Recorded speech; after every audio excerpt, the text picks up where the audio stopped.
J'ai une idée, j'ai pensé à un truc, ça va être cool.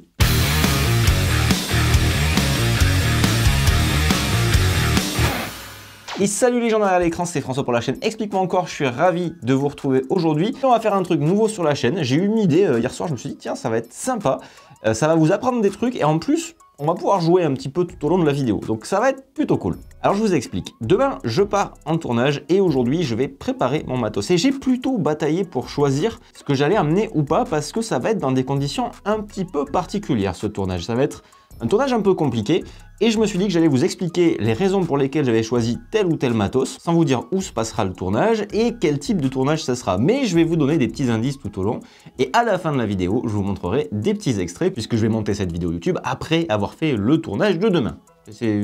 Ça va, vous suivez? Donc n'hésitez pas, quand vous pensez avoir une petite idée du type de tournage que ça va être, à me mettre un petit commentaire et tester un petit peu, voir si vous avez la bonne réponse. Sachant que la bonne réponse, je la donnerai dans tous les cas à la fin. Alors, première chose, c'est choisir la caméra. Voilà, donc j'ai deux options, hein, vous le savez, j'ai les séries Z de Nikon et j'ai la Red Komodo.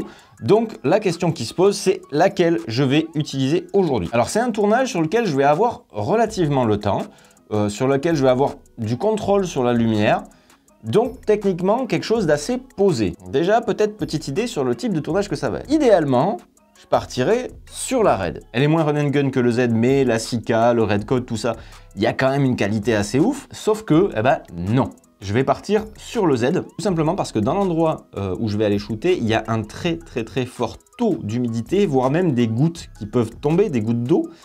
Donc la Red n'étant pas tropicalisée, hein, on peut le voir même là-dessus, je peux vous montrer, voilà, ici, on voit carrément l'intérieur de la caméra, hein, il y a les ventilateurs et tout. C'est absolument pas fait pour aller sous la flotte, alors que le Z, lui, il est totalement tropicalisé. Donc on va pas le mettre dans l'eau, mais techniquement, il est censé résister à l'humidité. Donc c'est pour ça que j'ai choisi de partir sur le Z. Mais évidemment, hein, la contrepartie, c'est que la qualité d'image brute du Z6 II et de la Red Komodo, c'est pas du tout la même chose. Pour remédier à ça, j'ai pris l'enregistreur Blackmagic pour faire du bureau, puisque le Z6, j'avais fait une vidéo qui s'affiche ici, peut faire en externe du bureau, le bureau qui est quand même assez proche du Red Code. Sans en être bien évidemment, je dis pas que l'enregistrement Blackmagic et la Red Komodo c'est la même chose, mais on est déjà sur quelque chose de bien plus qualitatif que le codec interne du Z6 II.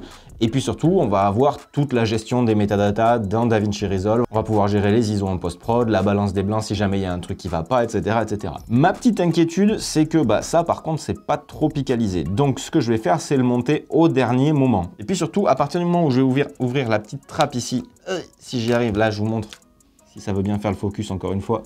Là, voilà, la petite trappe où il y a le HDMI.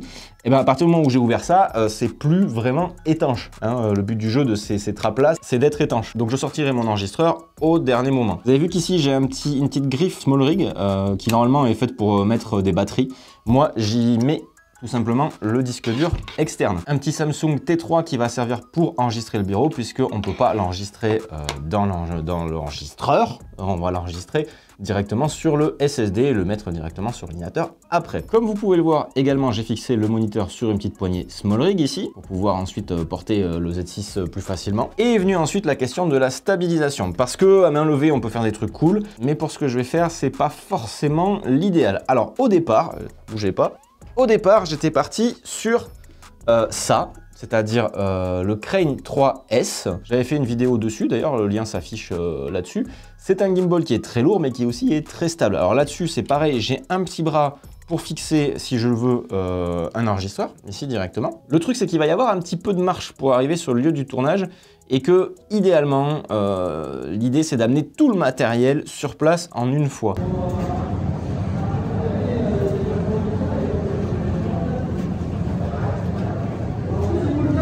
Et pas aller faire d'aller-retour jusqu'à la voiture ou à un autre endroit. Et ce gimbal, il est quand même vachement lourd. Et le gain de stabilisation, par rapport à ce que j'ai vraiment choisi, c'est pas non plus ça. Donc ici, j'ai privilégié quelque chose de léger, le plus léger possible, parce que c'est sûr que j'ai accessoirisé. Donc du coup, le Crane 3S, il va rester à la maison gentiment. Et à la place, hop, j'ai pris mon petit rig épaule. Voilà, vous voyez que j'ai monté le Z6 II directement dessus. Alors oui, ce rig épaule, on me l'a fait remarquer pas très gentiment récemment. Il est hyper cheap. C'est un rig épaule Newer avec ici juste j'ai acheté le coussinet là pour l'épaule qui est un small rig. C'est pas foufou, ça coûte pas très cher, mais ça marche bien. Les poignées ici, une fois que c'est bien serré, ça ne bouge pas. Les rods qui sont fixés là ne bougent pas non plus. Pour ce que je vais en faire, à savoir ça va très bien. Du coup, vous pouvez remarquer un petit truc aussi sur ma cage. Là, hop, j'ai ce petit truc là, ça, qui va me permettre de faire quelque chose d'assez cool. À savoir que si je monte mon disque dur ici, là, branché, il faut mettre évidemment une ou plusieurs batteries. On peut en mettre deux là, hop, bien vissé pour pas que ça se casse la gueule. Voilà. Je peux tout simplement venir accrocher, hop, ici. Voilà, j'ai accroché mon moniteur, sa batterie, le disque dur ici. Et ça me permet aussi d'avoir une autre prise pour filmer aussi comme ça. Ça me permet des fois d'avoir un peu plus de prise et de moins souffrir quand je le porte à bout de bras. Et surtout, si vous vous rappelez, l'idée c'est aussi de pouvoir enlever cette partie-là le plus rapidement possible pour qu'elle reste le moins possible à l'humidité. Il suffit juste de dévisser et je peux ranger ça dans mon sac pour le mettre à l'abri si jamais il y a un petit peu trop d'humidité. Et là, on est déjà pas mal. Et là aussi, ça a été un dilemme. Dernière chose, c'est les optiques que je vais prendre. Alors, qui dit humidité, dit qu'on va essayer au maximum de ne pas interchanger les optiques pendant le tournage, sauf que ce tournage il va se dérouler en très basse lumière. Donc j'ai besoin d'optiques qui ouvrent grand et clairement les zooms que j'ai, à savoir le 14-24 et le 24-70, ils ouvrent à 2.8 et 2.8 ce sera pas suffisant. Je le sais, je me suis rencardé, j'ai vu des images de l'endroit où on va tourner. Donc ce qu'on fera, c'est qu'on changera les optiques quand il y aura besoin avec Marie en mode clac clac tiens, hop fini, on n'en parle plus. Pour essayer de faire en sorte qu'il y ait le minimum d'humidité qui rentre dans les optiques, voire pas du tout, et encore moins sur le capteur, hein, bien évidemment. Mais là, on fera hyper attention. Donc je prends, pour aller sur ce tournage, le 35 mm qui est fixé sur la caméra, qui est juste là, à laquelle je parle, voilà. Je prends également le 50 mm. Non, pas le 50, pas du tout. Je ne prends absolument pas le 50. Je prends également le 24 mm f1.8 qui est sur cette caméra-là.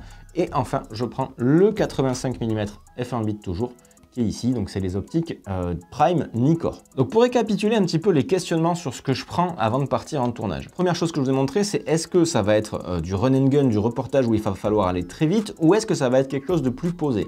Si c'est plus posé, je prends la caméra qui a les meilleures capacités, même si elle est moins pratique à utiliser. Sauf que là, en l'occurrence, j'ai besoin de la tropicalisation du Z. Et c'est là que je suis quand même vachement content de ne pas avoir que la Red. Hein. Pour le coup, j'aurais été hyper emmerdé, j'aurais pas pu faire ce tournage. Ensuite, je me pose la question du mode d'enregistrement, à savoir est-ce que je vais enregistrer en interne ou en externe, selon la qualité que je veux donner à mon projet. Ensuite, vous l'avez vu, il y a aussi une histoire de poids. Est-ce que le poids de mon rig peut me pénaliser sur ce tournage? Ici aussi, clairement, c'est un oui. Donc, je pars sur le rig épaule qui est beaucoup plus léger que le stabilisateur que j'ai. Et enfin, les optiques. Là, je vais filmer en basse lumière. Donc, j'ai besoin d'avoir mes optiques qui ouvrent le plus grand possible. Un dernier point qu'on n'a pas abordé, c'est le son. Comme vous avez vu, j'ai pas équipé de micro. J'ai pas monté le socle des Picomic, déjà parce que je les utilise là, mais je ne vais pas les amener parce qu'il n'y aura pas de prise de son sur ce tournage, enfin pas de prise de son que je vais garder. Je vais enregistrer le son avec le boîtier pour avoir un son témoin, mais il y aura un autre son par-dessus. Donc là, déjà, je pense que vous pouvez imaginer et dire dans les commentaires ce que vous pensez que ça va être. Donc juste avant de vous mettre l'extrait du tournage pour voir si vous aviez raison, si vous aviez trouvé le type de tournage que j'allais faire, je vous encourage à mettre le coup de blaster sur le pouce en l'air qui se situe juste en dessous de cette vidéo si elle vous a plu, à vous abonner si c'est pas déjà le cas. Et puis moi je vous dis les amis, restez curieux et à très bientôt pour une prochaine vidéo. Attention, extrait.